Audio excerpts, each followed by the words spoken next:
So right now, what I'm going to do is I'm going to walk you through how you can track bills as well. I'm going to review House Bill 196. As Jean said, that was a constitutional amendment. So the only difference from our LACRA bills will be that if it passes both, it actually will go to the governor, opposed to a constitutional amendment where it passes the first session, passes the second session, and then it becomes a ballot question for the voters. This is a website that I bookmark because I go there a lot. And what we're going to be doing is going to legislation here. You can go to the state house or the state senate or the state house and actually look up your representatives or committees and who's on those committees. So there's a lot of great information on this site. If you're not sure who your legislator is, you come down here and you either do it by your address or by county, and you can figure out who your legislators are, your personal legislators are. So for legislation, the bill we're looking at today as an example is House Bill 196, which actually occurred in 2019 and 2020 session, that session. So we just put in HB 196, or these are examples. You just have to put HB or SB and what the bill number is, and then you say search. So here is House Bill 196. And so when you first look into a bill, you're going to see a short title, who the prime sponsor is, what the last action was, whether it's still sitting in committee or it's moved out of committee. And oftentimes there is a memorandum that kind of summarizes things. There's also the bill that you can actually read in 3 different versions. And if it's been amended, you'll see more than one printer number. The printer number with the asterisk is the most recent one. I like to go to history because the history will actually show me who all the current co-sponsors are. And actually each one of these is a live link to get more information and even contact information on who those are. So here we are. It went to the Judiciary Committee on January 28th, and there it sat for several months.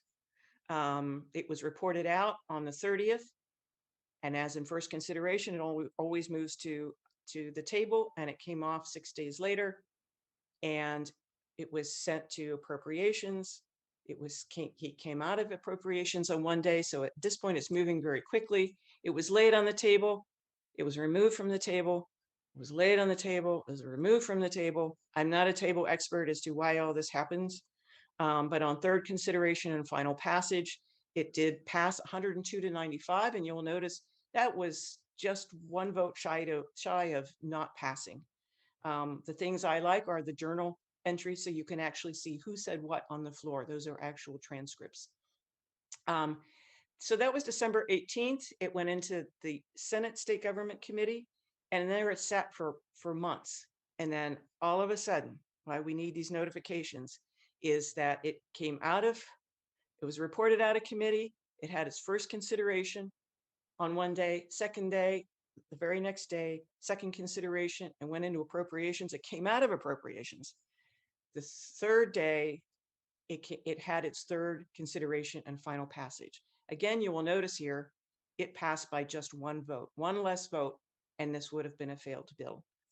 We have the House Bill 22 right now, which, as you can see, was Representative Wendy Thomas. It's in state government. Here's the memo. Here's how the bill reads. Here's the history. We have the Senate Bill 222 is the other one that we're looking at, SB 222. And it has the same thing, but it's over on the Senate side. And the votes, I didn't show you for House Bill 196. You can actually see of all the votes that were taken, even when it was amendments or whatever, and who voted which way. So that's a very important thing. You'll notice here, it says subscribe for updates. So what you do here is you can log in. So you can put in your first name, you can put in your last name, you put in email address and confirm it, and a password, confirm the password, and then you can come down here, and there's many ways that you can track different things, but we're looking at individual bills. And so what we want to do is we want to track House Bill 22, and you hit the arrow, so it goes into your queue. Senate Bill 222 into the queue.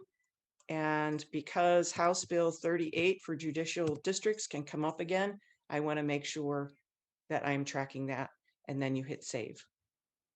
So that's how you can kind of follow a bill, and that's how you can get notified when anything is happening, when it's going, when a committee is being scheduled to look at the bill, when votes are being scheduled.